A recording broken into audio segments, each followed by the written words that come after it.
If we have all these losses on office, what should these banks do? He said, I don't know. They can't really hedge it.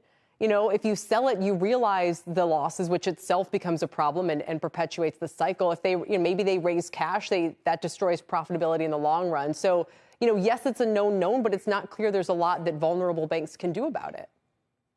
Yeah, so some veterans like Steve earlier and yourselves, we think about 2008. In 2008, we said, yeah, there's some issues with housing and some concerns on the part of banks and others, but it's probably baked in. That's what a lot of the bulls said. And then it was a realization that there were concerns. Similarly, now we're looking at interest rate risks at all kinds of institutions, and in particular, commercial real estate. The issue is you've got two big lenders, Signature and SVB. They're out of the market, higher rates. People have leases coming due and people are realizing they don't need as much space as they had expected or they had needed a few years ago. So is that the next shoe to drop? And that's what kind of savvy investors are looking at the banks, where the exposure is. And it's a real concern. You may end up with rising vacancies, but as Diana pointed out, you are going to end up with rising refinancing issues.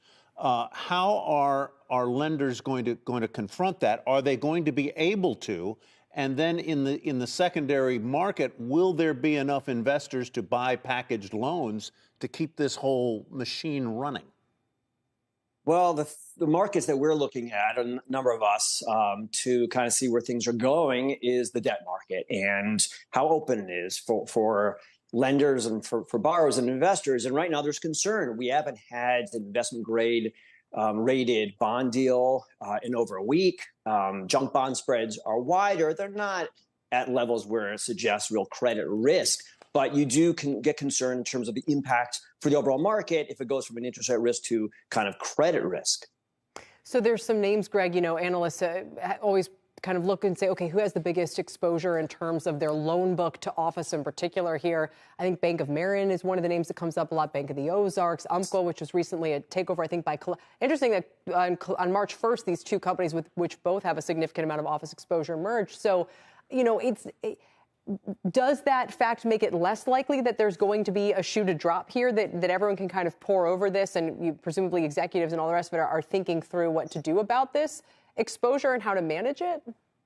Yeah, I think so. A lot of stuff is priced in. We've been talking about it. It's not a shock to a lot of investors. And yet, I do think the analogy is 2008. It's not exactly like 2008. There are different risks. But if you remember, it took about a year for some of those risks to flow through the system. And I believe that we're going to have about a year or so of concerns that maybe it's a bank or a broker one week, an insurance company or a different type of institution the next week. And the issue isn't necessarily just stabilizing the system. Hopefully we can do that, but it's the impact on the overall economy. So if you get lending that's pressured, you get investors getting kind of concerned. Yeah, maybe the financial system stays stable, and we're all hoping and our fingers crossed, and so far so good. I mean, the market is up for the year, which is great. And the economy looks pretty strong. Unemployment is great, but you do wonder about the impacts. And already you're seeing in terms of the startup world, we did a really good story, I think today, about how the impact of the SVB is already impacting the startup lending and those kind of companies, the tech world. Mm-hmm. So you do worry about the economic impact as sort of the next domino here. Oh, yeah, even with that Caterpillar and United Rentals downgrade today. Take us through a couple of the numbers that might come to mind on how exposed some of the regional and mid-sized banks are to these commercial real estate loans. Well, it's commercial real estate, but it's also just the general idea of hold to maturity. And frankly, you don't really worry about these things. Just like with the SVB, we knew it was a concern that they were holding kind of long-term debt. But it was when there's a hole in the balance sheet and it forces them to sell, the people that get exposed and investors start seizing and focusing on it. There are all kinds of names that people are sending me, emailing. Oh, you got to look at this one. You got to look at that one, that are big names. I don't even want to mention them, frankly. It's an environment where you want to be a little bit careful about just kind of spreading concerns and rumors kind of thing. But it's the kind of thing where savvy, sophisticated investors are poring over the balance sheets and seeing the kind of concerns and focusing kind of concerns that even just a few weeks ago, they weren't.